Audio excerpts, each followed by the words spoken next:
एक बार एक बुजुर्ग संत अपने शिष्यों से बुलाकर कहते हैं कि मेरा अंतिम समय आ गया और अब ये जो नश्वर शरीर है मैं इसे छोड़ना चाहता हूँ।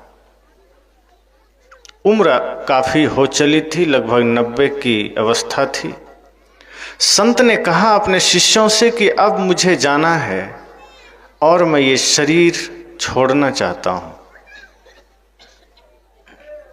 मैं अपना प्राण त्यागना चाहता हूँ, समाधि लेना चाहता हूँ। शिष्य समझदार थे, ज्ञानी थे। शिष्यों ने सोचा कि अब मैं अगर गुरुदेव से कहूँ कि नहीं ऐसा मत करिए तो गुरुदेव ये समझेंगे कि फिर इसे मोह हो गया, फिर गुरुदेव दुखी हो जाएंगे कि जो जीवन भर मैंने इसे शिक्षा दी है, जो जीवन भर मैंने इसे सिखाया है, उसका परिणाम क्या हुआ, उसका अर्थ क्या हुआ।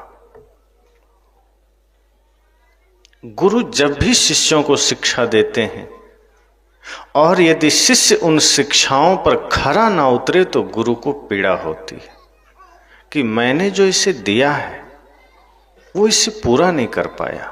जैसे सदगुरु कबीर साहब जब गुजरात के भरूच में तत्व और जीवा के घर मेहमान थे और काफ़ी दिन वहाँ रहे और तत्व जीवा ने बड़ी सेवा की, बड़ी देखभाल की। जब सदगुरु कबीर चलने लगे तब तत्व जीवा ने कहा, साहब आप चले जाएंगे, हम कैसे रहेंगे? आप हमारे द्वार पर थे, हम रोज आपकी सेवा कर रहे थे, हम हर दिन खुश थे, आप चले जाएंगे, हम कैसे रहेंगे? तब सदगुरु कबीर ने पुनः चेताया, पुनः शिक्षा दी कि जो तू चाहे मुझको छाड़ सकल की आस, मुझे ही ऐसा होए रहो सब सुख तेरे पास। अगर मेरे होने मात्र से तुम सुखी थे, इसका मतलब तुम मेरी बातों को सुने ही नहीं, इसका मतलब मैंने जो कहा तुमने जाना ही नहीं। मैं तो हमेशा ये शिक्षा देता रहा कि संसार से अपने मन को अलग कर लो, सुखी हो जाओगे। साहब ने क्या कहा? छाड़ सकल की आस। जहां भी आशा है उन आशाओं को अगर हम छोड़ देंगे सुख मिलना ही मिलना है। मेरे जैसा निष्काम बन जाओ, सब सुख तेरे पास। तो गुरु जब खुश हो जाते हैं, जब शिष्य गुरु के बताए हुए पथ का अनुसरण कर लेता है, जब गुरु के बताए हुए मार्ग पर शिष्य चलने लगता है और अपने जीवन को भी निष्काम बना लेता है, किसी से कोई अपेक्षा नहीं, किसी से कोई राग नहीं, किसी से कोई द्वेष नहीं। तो शिष्यों ने सोचा कि यदि हम कहें कि गुरुजी रुक जाइए तो गुरुजी को ये महसूस होगा कि हमने गुरुजी के शरीर में मोह किया है। तो शिष्यों ने सोचा कि नहीं, ये कहना उचित नहीं होगा। लेकिन शिष्यों ने कहा, गुरुजी अब आप तो निर्णय कर चुके हैं, अब आप तो कल समाधि ले लीजिएगा, अपने प्राण त्याग दीजिएगा, लेकिन जाने से पहले अंतिम शिक्षा देकर जाइए।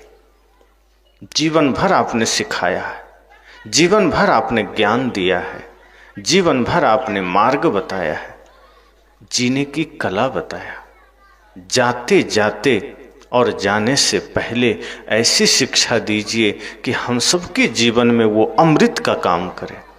गुरु ने कहा कि वो अंतिम शिक्षा, वो आखिरी शिक्षा भी मैं तुम्हें कल ही दूंगा, ठीक समाधि के समय। शिष्यों ने कहा ठीक।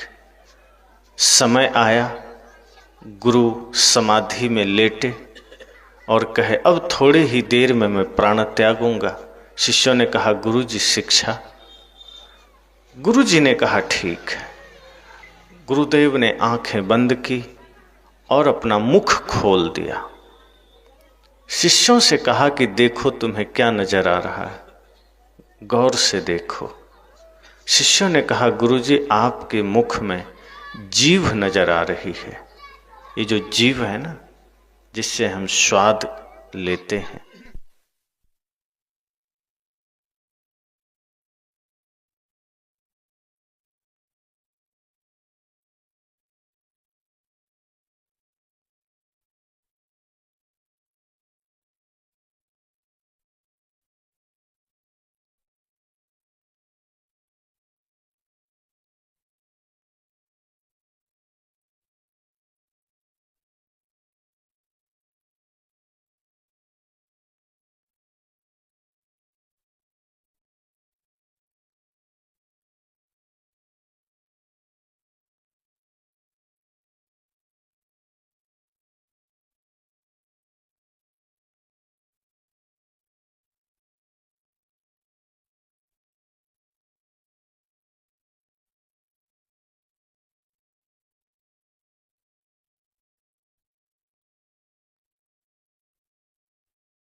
गुरु जी ने कहा,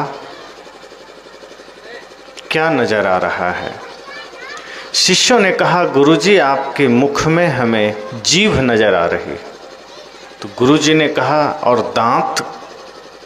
दांत नजर नहीं आ रहे? शिष्यों ने कहा, गुरुजी दांत तो एक भी नजर नहीं आ रहे, आप 90 साल के हो गए, आपके सारे दांत टूट गए। कहा, दांत क्यों नजर नहीं आ रहा?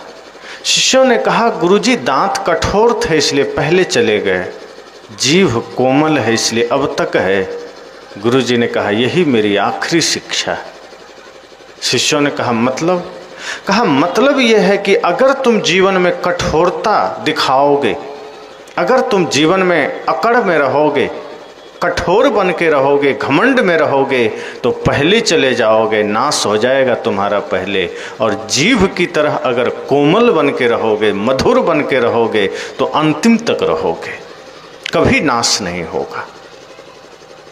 कोमलता, विनम्रता अगर है जीवन में, तो तुम संसार को ही मंदिर बना लोगे, घर को ही स्वर्ग बना लोगे। और यदि अहंकार है, कठोरता है, अकड़न है, तो कहीं भी लोग तुम्हें पसंद नहीं करेंगे।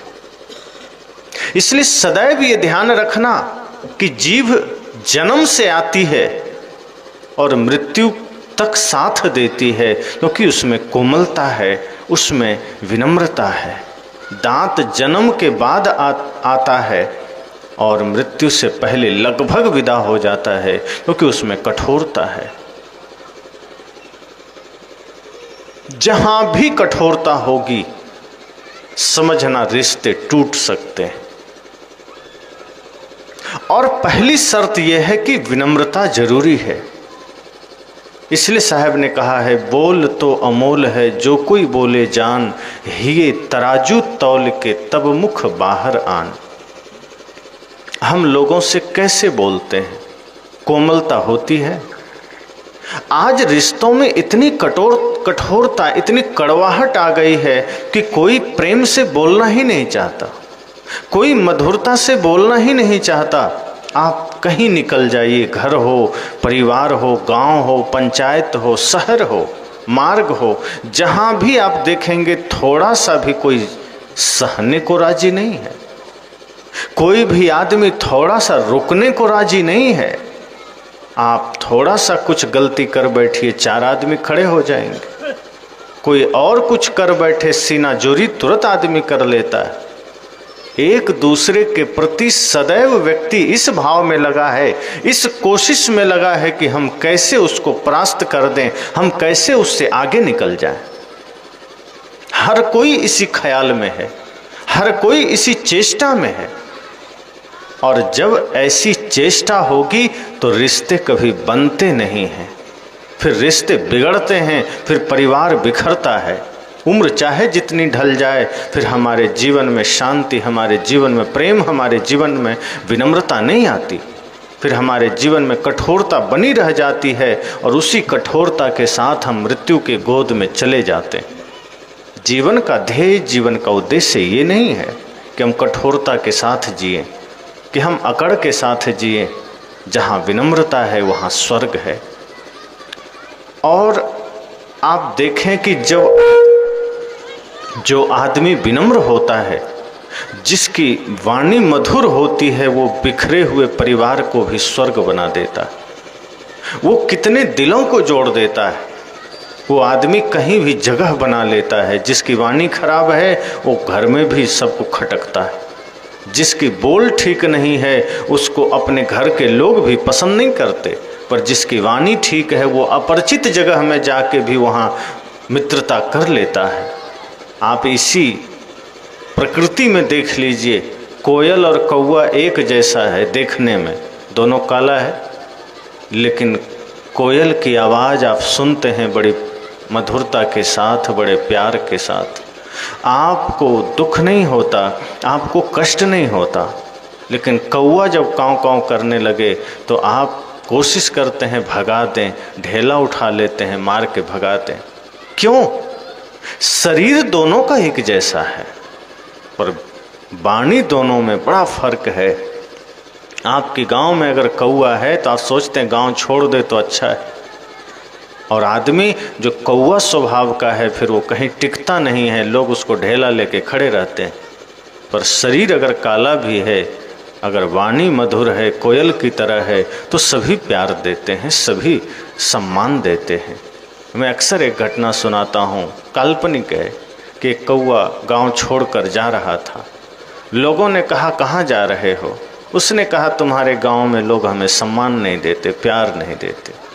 तुम्हारे गांव में हम रहते हैं, जब देखो तब लोग ढेला उठाए खड़े रहते हैं। हम तुम्हारे गांव में रहना नहीं चाहते, हम जा रहे हैं, दूसरे गांव में जाएंगे, दूसरे गांव में रहेंगे। लोगों ने कहा देखो भाई, गांव छोड़ने की ज़रूरत नहीं, तुम इस गांव को छोड़कर दूसरे में चले जाओगे, वहाँ भी लोग ढेला मारेंगे। कहा बिल्कुल नहीं, यहाँ के लोग दुष्ट हैं, वहाँ ठीक। कहा तुम जहाँ भी जाओगे ढेला खाओगे, अगर तुम्हें कुछ छोड़ना है तो अपने कठोर वचन छोड़ दो, फिर यहाँ भी तुम्हारे लिए स्वर्ग है। तुम काँव काँव करना नहीं छोड़ोगे और तुम गांव छोड़ रहे हो। तुम काँव काँव करना छोड़ दो, गांव छोड़ने की ज़रूरत नहीं। हम अपनी बुरी आदतें छोड़ दें, हम अपने कठोर वचन छोड़ दें। जब हमारे जीवन में, हमारी वाणी में मधुरता आ जाएगी तो धरती वहीं स्वर्ग हो जाती है। कोई जगह स्वर्ग है इसलिए वहाँ जाके हम सुखी हो जाएंगे, ऐसा नहीं है।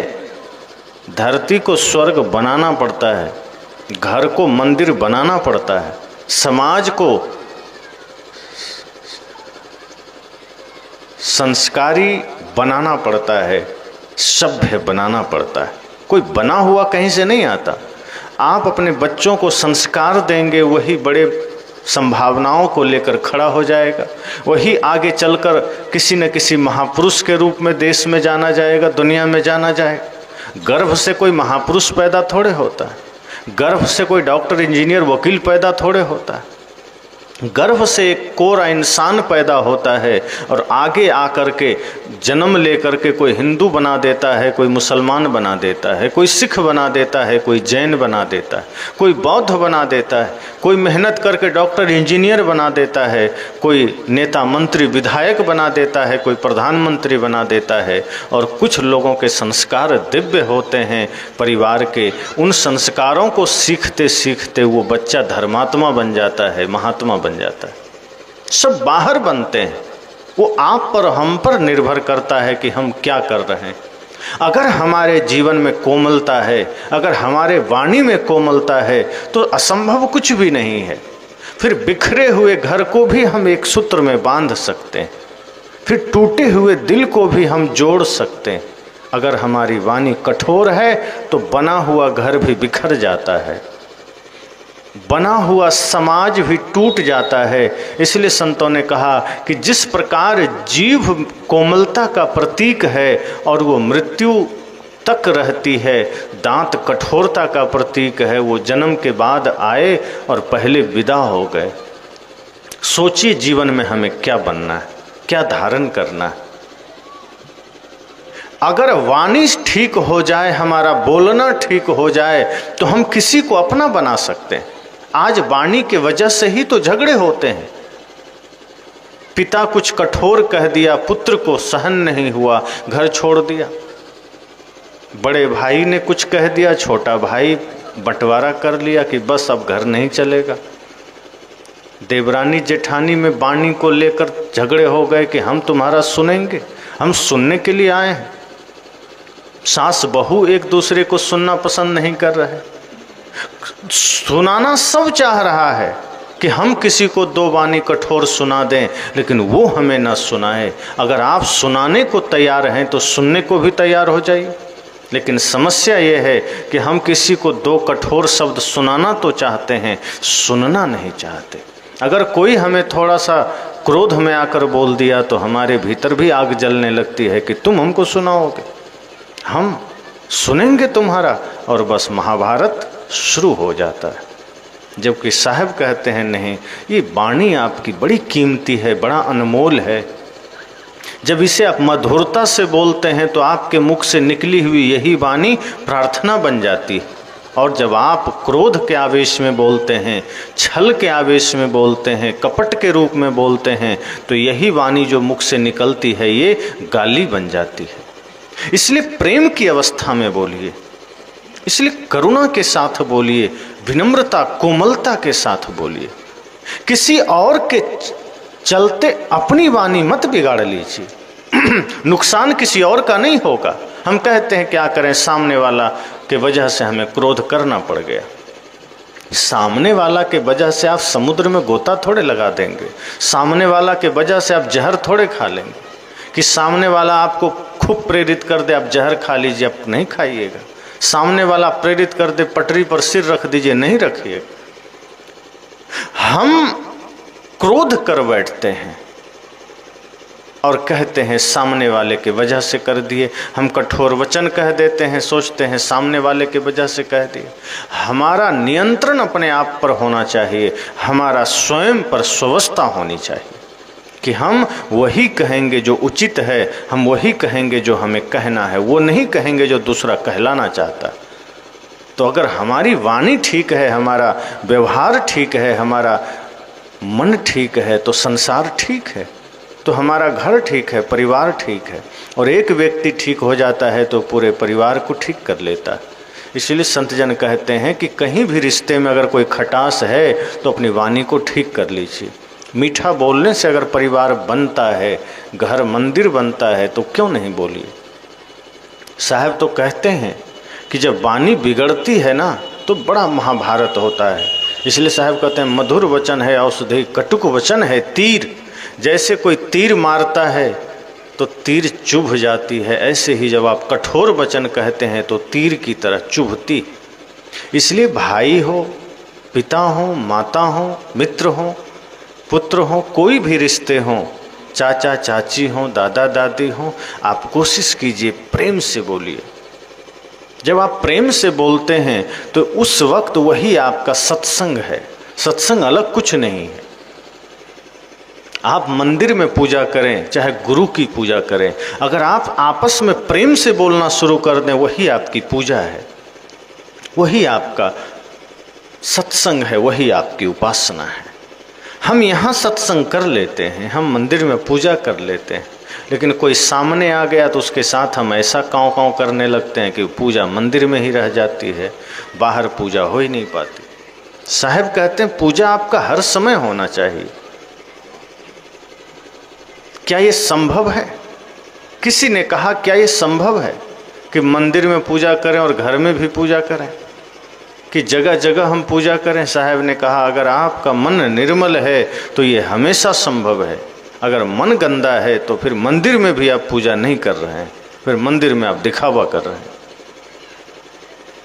अगर मन निर्मल है तो आप कहीं भी पूजा कर सकते हैं। मन गंदा है तो मंदिर में भी पूजा नहीं है। मन साफ है तो घर में भी सत्संग है, मन गंदा है तो सत्संग में भी सत्संग नहीं हो पाता है। ऐसा नहीं है कि लोग संतों को सुनते नहीं हैं, सत्संग से जुड़े नहीं हैं, किताबें नहीं पढ़ते हैं, लेकिन आप अपने ही समाज को देखिए, अपने ही गांव को देखिए, कितने लोग झगड़े कर लेते हैं, कितने लोग घर में बंटवारा कर लेते हैं। आज इसी गांव की बात आप लीजिए, क्या राम भक्त नहीं है यहाँ? राम जी को मानने वाले कितने लोग हैं? शायद गणना करेंगे तो ज़्यादा निकलेंगे, लेकिन दूसरी गणना अगर यह करें कि राम जी को मानते हैं तो क्या भाई से ज़मीन का बंटवारा लिए कि नहीं, तो कितने लोग कहेंगे कि हम नहीं लिए? कोई नहीं कहेंगे, कहेंगे हाँ बंटवारा तो हुआ, जमीन बंट गया, घर बंट गया, धन बंट गया, तो राम जी तो नहीं बांटे। राम ने प्रेम का पथ दिया, सदगुरु कबीर ने शांति का मार्ग दिया। भ्रांति से शांति की ओर, झूठ से यथार्थ की ओर सदगुरु कबीर ले चले। हम कहाँ मानते हैं? हम ऐसा नहीं है कि सत्संग सुनते नहीं हैं, मंदिर में पूजा करते नहीं हैं, सब कुछ करते हैं, लेकिन वो चीज़ें हमारे जीवन में उतरती नहीं हैं। हम नफरत में जी रहे हैं, किसी की सफलता पर हमें नफरत हो रहा है, द्वेष हो रहा है। कोई सफल हो गया, हम खुश नहीं होते। पड़ोसी बढ़िया घर बना लिया, हमें दुख हो जाता है। ये क्या है? अगर किसी की सफलता से, किसी के ऊंचा हो जाने से हमें दुख हो रहा है, इसका मतलब हम सत्संग कर कहाँ रहे हैं? अगर घर जाने के बाद आपके मन में क्रोध आ जाता है, किसी के लिए कठोर वचन निकल जाता है, छल आ जाता है, ईर्ष्या हो जाती है, फिर ये सत्संग हुआ कहाँ? जैसे अभी यहाँ अंधेरा हो चला है और ये लाइट जलाई गई, ये लाइट जलाया जाए और अंधेरा न मिटे तो आप कहेंगे लाइट बहुत कमज़ोर है या फिर जला ही नहीं है। यही ना हो सकता है? लाइट के जलने के बाद अंधेरा रह जाए, ये संभव नहीं है।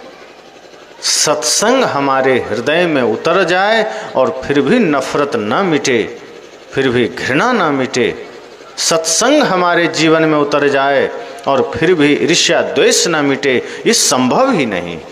और यदि ऐसा हो रहा है, इसका मतलब सत्संग हमारे जीवन में उतरा नहीं। अगर माता पिता गुरु के प्रति श्रद्धा पैदा नहीं हो रही, अगर बुजुर्गों के प्रति मन में सम्मान नहीं है, गुरु के प्रति मन में आदर नहीं है, भाई के प्रति प्रेम नहीं है, बच्चों के प्रति करुणा नहीं है, छोटे छोटे जीवों के प्रति दया नहीं है, तो समझ जाना सत्संग हृदय में उतरा ही नहीं है। अगर मन में क्रोध आता है, मन में कपट आता है, मन में किसी के लिए ईर्ष्या द्वेष के भाव आते हैं, इसका मतलब सत्संग उतरा ही नहीं। हमने पूजा भी नहीं की है, हमने सत्संग भी नहीं किया। इसलिए साहब कहते हैं अपने कर्म को सुधारिए, अपने वाणी को पवित्र कीजिए। इसी मुख से आप जब शब्द निकालते हैं, जब वो पाप के शब्द होते हैं, गाली बन जाता है, वही जब मन पवित्र होकर शब्द निकलता है, वही पूजा प्रार्थना बन जाता है। कोशिश कीजिए इस मुख से जो आपके शब्द निकले वो प्रार्थना के शब्द हों। इतना मधुर बोलिए, इतना प्यार से बोलिए कि वो शब्द प्रार्थना के हो जाएं। और ये कब होगा? जब हम सब अपने बारे में सोचेंगे, जब हम अपने लिए विचार करेंगे। अभी हम दूसरों के बारे में सोचते हैं, पड़ोसी क्या कर रहा है, भाई क्या कर रहा है, उसका बच्चा क्या कर रहा है, वो दूसरे ने क्या किया। हम पूरा लेखा जोखा, पूरा हिसाब किताब दूसरे का रखते हैं। 24 घंटे हम अपने बारे में सोचते ही नहीं कि हमारा मन कैसा है, हमारा विचार कैसा है, हमारा जीवन कैसा है, हमारा जीने का ढंग कैसा है। हमारा मन निरंतर गंदा सोचता है और हम दूसरे को देख रहे हैं। हमारा मन निरंतर अपवित्र हो रहा है और हम दूसरे के बारे में सोच रहे हैं। सत्संग का अर्थ ही है कि अपने मन को देखिए, अपने कर्म को देखिए, अपने विचारों को देखिए। पिता सोच रहा है बेटे को सुधार दो, बेटा सोच रहा है पिताजी को समझा दूं, सास माँ सोच रही है बहू को समझा दूं और बहू सोचती है कि सास माँ को समझा दूं, बता दूं, सुधार दूं। बड़ा भाई सोचता है छोटे भाई को समझा दूं, छोटा भाई सोचता है बड़े भैया को सुधार दूं। अपने मन को सुधार लूं, ये कोई सोचता है? और सच तो ये है कि अगर आपने अपने मन को सुधार लिया, अपने मन को ठीक कर लिया, तो किसी और को ठीक करने की जरूरत नहीं। अगर हमने अपना दिया जला लिया तो हमारे दिए के प्रकाश में हो सकता है औरों के जीवन में उजाला आ जाए, हो सकता है औरों के जीवन में प्रकाश आ जाए, पर अगर हमारा मन, हमारा वाणी ही अंधेरे में हो तो हम किसी दूसरे को उजाले की ओर इंगित नहीं कर सकते। अगर हमारे ही मन में छल है, हमारे ही मन में कपट है, तो हम दूसरे को प्रेम का रास्ता नहीं दे सकते।